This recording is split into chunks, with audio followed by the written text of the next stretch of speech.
And they were, I don't know, they were kind of cool. The thing I liked most about them is they were all white, they were all rich, and they were all like me. They, you know, came from a business environment and failed. Too big to fail? No, not too big to fail, you know? Connor, what are you doing? You're not supposed to be playing. You can't hear the bass anymore. It's like a big part of the show. Alright. That's how you need to do it. All of my audio segments. We're Alabaster Swan, and you're watching VH1 Behind the Music.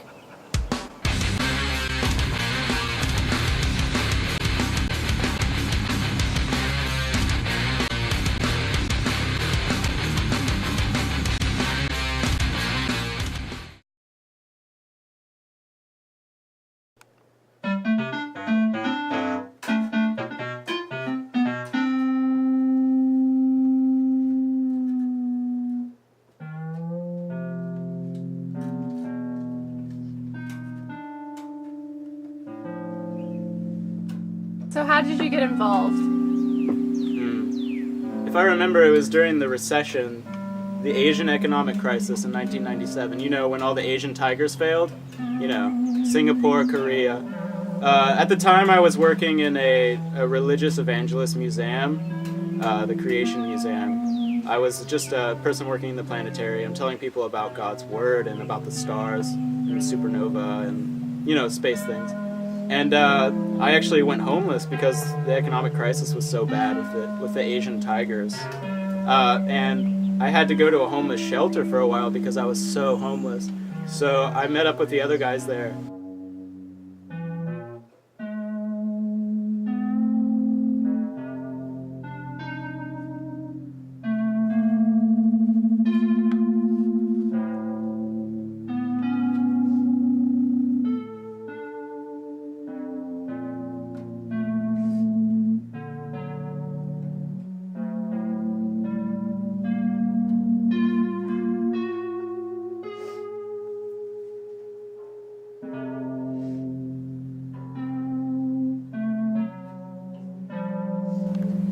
How did you come up with the name Alabaster Swan?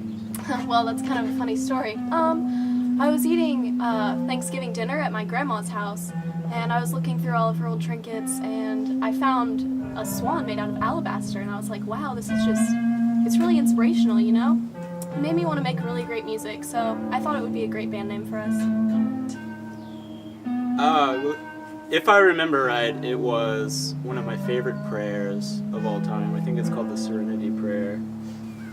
Let's see. I think it was back in the late 90s. I had come back to my hometown and I met up with an old friend, Nate Hay. We went to high school together. We had dinner one night and it was a nice time. We went to Qdoba. And then afterwards we were walking out to our cars, going our separate ways. And I turned my back to him and he yells out, "Alabaster Swan." And then I turn around and he's gone. I don't know where he went.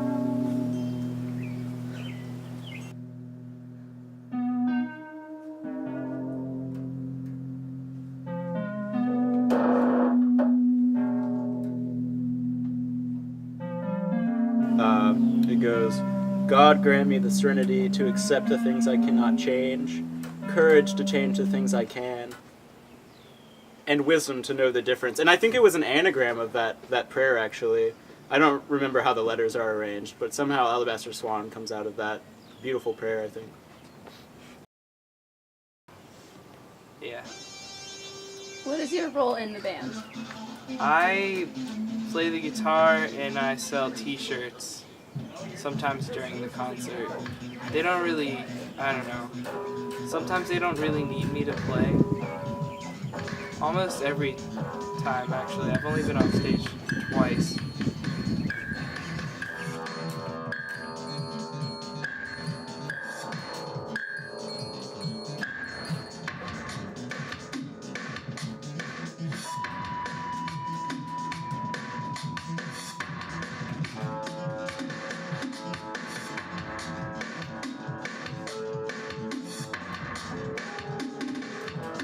I do pretty much everything. I play drum machine, bass, triangle, saxophone. A lot of what I do is I get the contracts with the concert venues, you know, like a lot of the guys in the bands can't really talk like, you know, eloquently as I can, because I've had a lot of experience in the linguistic field, but I don't want to go into that. But yeah, I just do everything that they can't do because they're incompetent.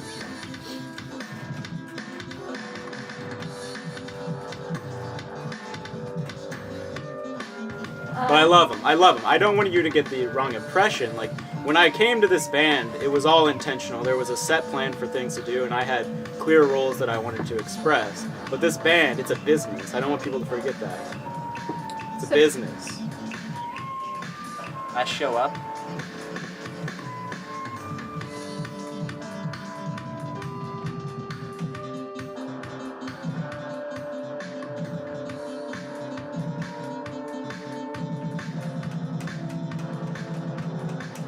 I play the flute, and I also play the Ukrainian Jew harp on occasion. You know, sometimes we like to add a few extra elements, so I thought it would sound nice. You know, it's pretty unique.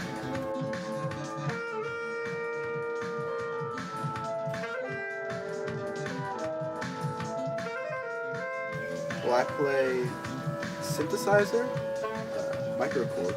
It's pretty nice, and also the MacBook Pro.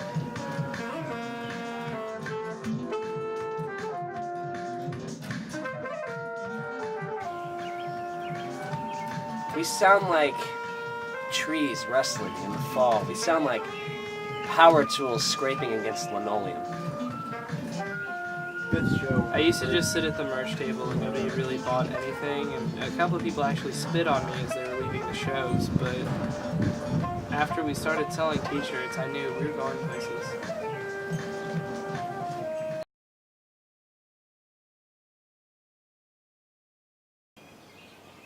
What was your favorite moment?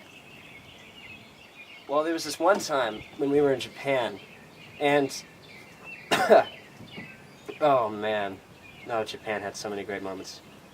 But there was also a moment when we were on our regular European tour. We were walking through this market in Hamburg, and these people walked up, and one of them said, "Are you Kid Rock?" And I said, "Yes, I am." And I cannot tell you how great that moment was. Oh man. I wish I was as good as Kid Rock.